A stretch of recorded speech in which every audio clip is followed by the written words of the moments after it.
ونستغفره ونعوذ بالله من شرور أنفسنا ومن سيئات أعمالنا من يهده الله فلا مضل له ومن يضلل فلا هادي له وأشهد أن لا إله إلا الله وحده لا شريك له وأشهد أن محمدا عبده ورسوله يا أيها الذين آمنوا اتقوا الله حق تقاته ولا تموتن إلا وأنتم مسلمون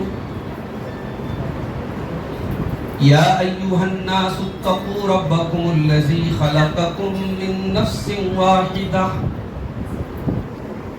وخلق منها زوجها وبث منهما رجالا كثيرا ونساء واتقوا الله الذي تساءلون به والأرحام إن الله كان عليكم رقيبا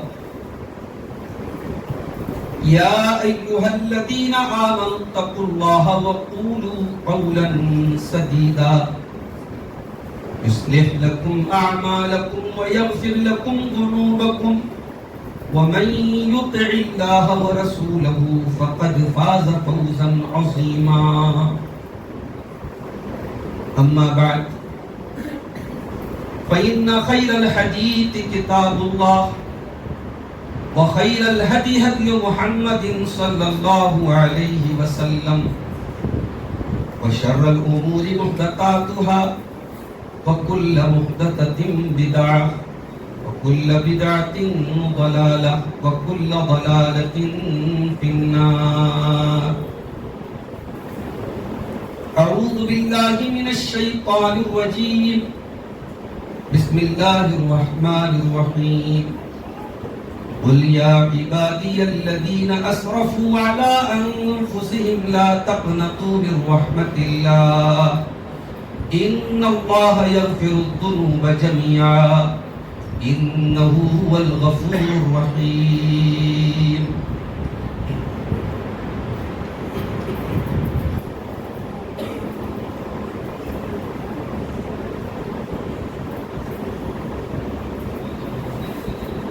ہر خطا پہ شرمسار ہوں میں اے خدایا گنہگار ہوں میں جان کر بھول کر جو کیا ہے پتا مجھ کو اس کی سزا ہے تیری چوکھٹ پہ سر نہ جھکایا بس زمانے کو اپنا بنایا تیری رحمت ہی تو آسرا ہے تجھ سے کہنے کو کچھ نہ بچا ہے میرے سجدوں پہ ایسی نظر کر میں اندھیروں میں ہوں تو سحر کر ان دعاؤں میں ایسا اثر دے رب کعبہ مجھے معاف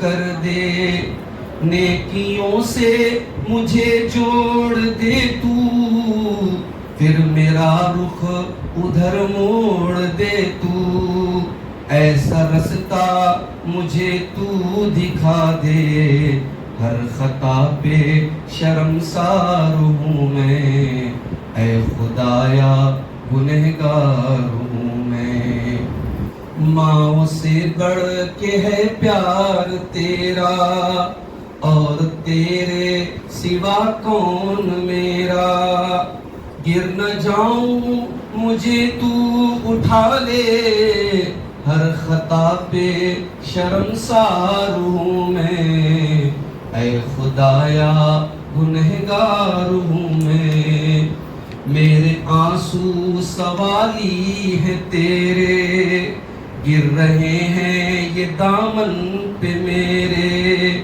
اب تو سن لے تو میری خدایا ہر خطا پہ شرمسار ہوں میں خدایا گنہگار ہوں میں، اے خدایا گنہگار ہوں میں۔ صدر محترم، علماء کرام، محترم بزرگوں، نوجوان ساتھیوں، پردہ نشین اسلامی ماؤں اور بہنوں، پیارے بچوں، مسجد الفاروق وسئی میں آج یہ پروگرام بعد نماز مغرب یہاں ایک دعوتی ادارے بازل الخیر اسلامک سینٹر کی جانب سے منعقد ہوا، اور آپ نے کچھ تقریریں ابھی سنی ہیں اور میرے بعد بھی غالباً کچھ خطابات آپ سنیں گے۔ آج کے اس دور میں جب ہماری اور آپ کی اکثریت دین سے دور ہے اور دین کی باتوں پر ہم عمل کرنے میں بہت کوتاہ ہیں، ایسے دور میں اس طریقے کی دینی مجالس میں جمع ہونا بھی بہت بڑی نعمت ہے۔ بڑی اچھی تعداد میں بارش کے موسم کے باوجود پریشانیاں اٹھا کر کے آپ آئے ہیں، اللہ آپ سب کی، ہم سب کی حاضری کو قبول فرمائے، آمین، اور کہنے والوں کو، سننے والوں کو، سب کو عمل کی توفیق عطا فرمائے، آمین۔ میرے بھائیوں، ہم سب بنی آدم ہیں، آدم کی اولاد ہے، اور ہماری فطرت میں، ہمارے نیچر میں، ہماری سرشت میں یہ لکھا ہوا ہے کہ ہم سے خطائیں ہوتی ہیں، اور ہم فرشتے نہیں ہیں، ہم معصوم نہیں ہیں، ہم سے اس دنیا میں کچھ نہ کچھ خطائیں ضرور ہوں۔ مسئلہ یہ نہیں کہ آپ سے خطا ہو گئی، مسئلہ یہ نہیں کہ ہم سے گناہ ہو گیا، مسئلہ یہ ہے کہ ہم نے گناہ کے بعد، خطا کے بعد ہمارا رد عمل کیا ہے؟ کیا ہم اللہ کی طرف رجوع کر رہے ہیں؟ کیا ہمارے دل میں توبہ کا خیال آ رہا ہے؟ اگر توبہ کا خیال نہیں آ رہا ہے تو یہ اس بات کی علامت ہے کہ دل سخت ہو چکا ہے۔ آج آپ دیکھیں کہ اللہ تعالیٰ مختلف طریقے سے ہمیں تنبیہ کر رہا ہے، ڈرا رہا ہے۔ ابھی آپ نے سنا ہوگا اسی ملک میں اتراکھنڈ کی سرزمین پر بادل پھٹتا ہے، سینکڑوں لوگ لقمہ اجل بن جاتے ہیں، مر جاتے ہیں، سینکڑوں لوگ ابھی تک لاپتہ ہیں، اور جو ویڈیوز ہم نے دیکھے ہیں سوشل میڈیا پر وہاں کے، وہ جو گاؤں ہے، علاقہ ہے دھرالی، اس کا نام ہے، تاش کے پتوں کی طرح بلڈنگیں گر جاتی۔ اتنا طاقتور ہے انسان، اتنی ٹیکنالوجی اس کے پاس ہے، مگر قدرت کے قہر کا اس کے پاس کوئی جواب نہیں۔ اسی لیے اللہ قرآن میں کہتا ہے ان بطش ربک لشدید، تیرے رب کی پکڑ بڑی سخت ہے، تو جتنا بھی طاقتور ہو جائے اپنے رب کی پکڑ سے تو نہیں بچ پائے۔ پچھلی قوموں میں بھی ہم سے زیادہ طاقتور لوگ آئے۔ سورہ فجر اٹھائی، الم تر کیف فعل ربک بعاد ارم ذات العماد التي لم يخلق مثلها في البلاد۔ اے قرآن پڑھنے والے، کیا تو نے نہیں دیکھا تیرے رب نے قوم عاد کے ساتھ کیا کیا؟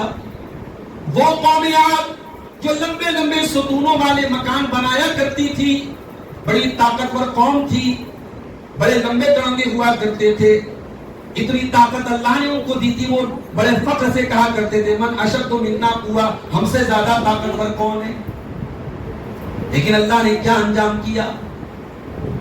سخرها عليهم 7 ليال و8 أيام حسوما فترى القوم فيها سرعى كأنهم أعجاز نخل خاوية۔ جو قوم اپنی طاقت پر ناز کرتی تھی، اللہ نے ہواؤں میں اڑا کے پٹک پٹک کے اسے مار دیا، کھوپڑی الگ ہو گئی، دھڑ الگ ہو گئے، کھجور کے سڑے ہوئے تنوں کی طرح ان کی ڈیڈ باڈیز کا پتہ نہیں چلا۔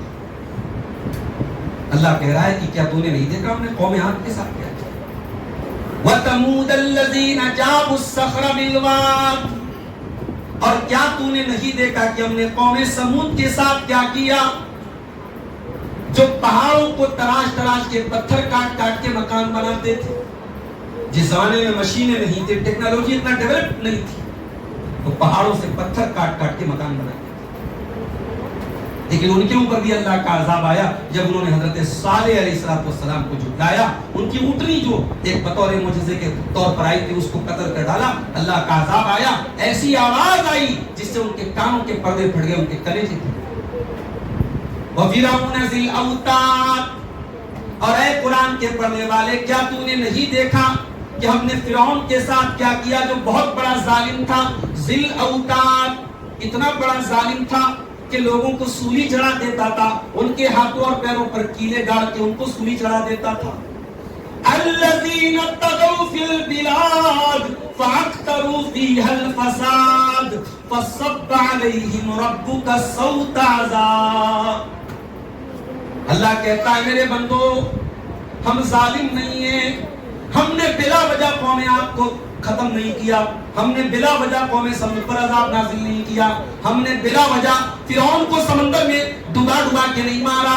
ہم نے اپنا عذاب اس لیے نازل کیا کہ یہ سرکش لوگ تھے، یہ اللہ کے باغی تھے، یہ مجرم تھے، یہ اللہ کی دھرتی پر اللہ کو ناراض کیا کرتے تھے، یہ پاپ کیا کرتے تھے. میرے پیارے ساتھی، آج ہم اللہ کے عذاب کو، اس کے قہر کو دیکھ کر کے بھی ہمارے دلوں پر کوئی فرق نہیں پڑا ہے. ہمارے اندر توبہ کا خیال نہیں آ رہا ہے، ہمارے اندر اپنی کمیوں اور اپنی خطاؤں کا احساس نہیں ہو رہا ہے. یہ کس بات کی علامت ہے؟ آئیے قرآن سے پوچھیں. وَلَقَدْ أَرْسَلْنَا إِلَىٰ أُمَمٍ مِّن قَبْلِكَ فَأَخَذْنَاهُمْ بِالْبَأْسَاءِ وَالضَّرَّاءِ لَعَلَّهُمْ يَتَضَرَّعُونَ. اے نبی، ہم نے آپ سے پہلے کی امتوں کے اوپر اپنا عذاب نازل کیا، بیماریاں نازل کی، تکلیفیں نازل کی، مصیبتیں نازل کی، تاکہ وہ رجوع کریں، گڑ گڑائیں، اللہ کی بارگاہ میں گڑ گڑا کر کے اللہ سے توبہ کریں. فَلَوْلَا إِذْ جَاءَهُمْ بَأْسُنَا تَضَرَّعُوا وَلَٰكِنْ قَسَتْ قُلُوبُهُمْ وَزَيَّنَ لَهُمُ الشَّيْطَانُ مَا كَانُوا يَعْمَلُونَ. مگر انہوں نے توبہ نہیں کی، وہ نہیں سدھرے، ان کے دل میں توبہ کا خیال نہیں آیا. کیوں؟ اللہ کہہ رہے دو وجہ ہے. ایک وجہ یہ ہے دل کٹھور ہو گئے. آج کل فیس بک پر بحث چل رہی ہے، صاحب آدھا گھنٹے سے زیادہ کا خطبہ نہیں ہونا چاہیے. بڑے بڑے دانشور کہہ رہے ہیں میں تو مسجد میں تب آتا ہوں جب جمعہ کی نماز کھڑے ہونے کا ٹائم آتا تب میں آتا ہوں، مجھے یہ آدھا گھنٹے 40 منٹ کے خطبے جو ہے مجھے یہ گوارا نہیں ہے. بھائی تو جمعہ بھی مت پڑھ، تجھے کون کہہ رہا ہے؟ تو جمعہ نہیں پڑھے گا تو کیا مسجدوں میں جمعہ نہیں قائم ہوگا؟ دانشوریاں جھاڑی جا رہی ہیں، دین کے شاعر کا مذاق اڑایا جا رہا ہے. 3 گھنٹے بیٹھ کر مووی دیکھنے والے آدھا گھنٹے کے جمعے کو خطبے پر کمنٹ بازی کر رہے ہیں. سعودی عرب کی مثال میرے ساتھ 5-10 منٹ کا خطبہ ہوتا ہے. اللہ کے بندے، یہ آدھا گھنٹہ، میں یہ نہیں کہتا لمبے چوڑے خطبے ہوں، لیکن آدھا گھنٹہ یہ بہت مناسب وقت ہے. بلا وجہ کی فضول لفظی اور دانشوری اس پر ظاہر کی جا رہی ہے اور اس پر کمنٹ بازی کی جا رہی ہے. کیوں؟ دل سخت ہو چکا ہے. اور جب یہ دل سخت ہو جائے تو ہمیں جمعہ کے خطبے بھی بھاری گزرتے ہیں، ہمیں علماء کے بیانات بھی بھاری گزرتے ہیں. قرآن کا پہلا پارہ اٹھائیے، اللہ یہودیوں کے بارے میں کہتا ہے ثم قست قلوبكم من بعد ذلك فهي كالحجارة أو أشد قسوة. تمہارے دل کٹھور ہو گئے، تمہارے دل سخت ہو گئے، تمہارے دل ہارڈ ہو گئے. اتنے ہارڈ ہو گئے، اللہ نے فرمایا فَهِيَ كَالْحِجَارَةِ، پتھروں سے بھی زیادہ سخت ہو گئے. یہ دل پتھروں سے زیادہ سخت ہو گیا. ارے ہم تو وہ ہیں، ہمیں جنازے دیکھ کے بھی موت یاد نہیں آتی. ہمارا پیارا نبی جناب محمد رسول اللہ صلی اللہ علیہ وسلم، ہمارے نبی کہتے ہیں ما رأیت منظرا افظع من القبر، میں نے قبر سے زیادہ خطرناک کوئی منظر نہیں دیکھا. اپنے ہاتھوں سے مردوں کو دفناتے ہیں، مٹی دے کے چلے آتے ہیں، دل جس کا تس ہوتا ہے، دل پر کوئی فرق نہیں. السلام علیکم شیخ.